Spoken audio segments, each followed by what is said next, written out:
issue হোৱাৰ কাৰণে show' cancel কৰিলে সিহঁতৰ টেকনিকেল ইস্যু হৈছে আমি কিয় ছাৰ্ভাইভ কৰিম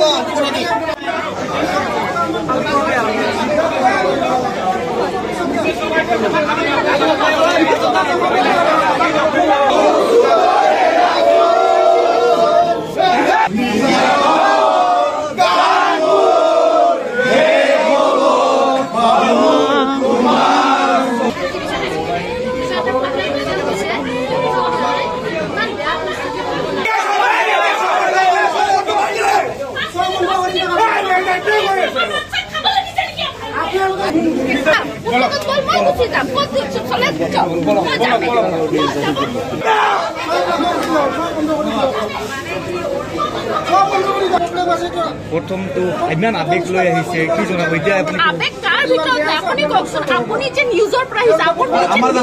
চেনেল এটা কি কৰি আছে দেখুৱাইছে আপুনি আপোনাৰ ভিতৰত আবেগ কেনেকৈ আমাৰ ভিতৰত আবেগ আছে আমাক পইচা নালাগে বাছ আমাক শ্ব' লাগে আমাক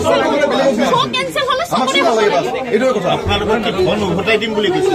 আমাকতো ধন নালাগে ন আমাৰ ধন একো নালাগে চবৰে হ'ব লাগিব আমি কিয় এইটো আমাৰ এইটো মানে আমাৰ ফাৰ্ষ্টৰ পৰা মানে ৰিপিট দিব লাগে আমাৰ পইচাৰ কোনো কথা নাই কেঞ্চেল হৈছে চব কেঞ্চেল হ'ব লাগিব যিটো আমাৰ অডিঅ' ওৱানত আছিলে আমি গৈ চিটত বহি দিওঁ আমাৰ যিটো চিট নাম্বাৰ আছিলে আমাৰতো অডিঅ'টোত নাছিলে আপুনি টিকেট চাওক আমাৰ অডিঅ'টোত আছিলে কেনেকৈ ৰাতিটো আমাক ইনফৰ্ম কৰিব লাগিছিলে এপছত ভিডিঅ'ত আমাক ইনফৰ্ম কৰিব লাগিছিলে মেছেজ দিব লাগিছিলে এপছততো ফোন নাম্বাৰ থাকে চব ঠিক আছে আমাৰ এটা টু দিছে টু মানে কেঞ্চেল মানে কি কৈ আছে মানে মেনেজাৰে কৈ আছে যে মানে মানে প্ৰব্লেম দুখাই আছে এনেকৈ কৈ আছে ধনটো মানে ঘূৰাই দিব পইচা আমাৰতো পইচা নালাগে বাছ এইটোৱে কথা লাগে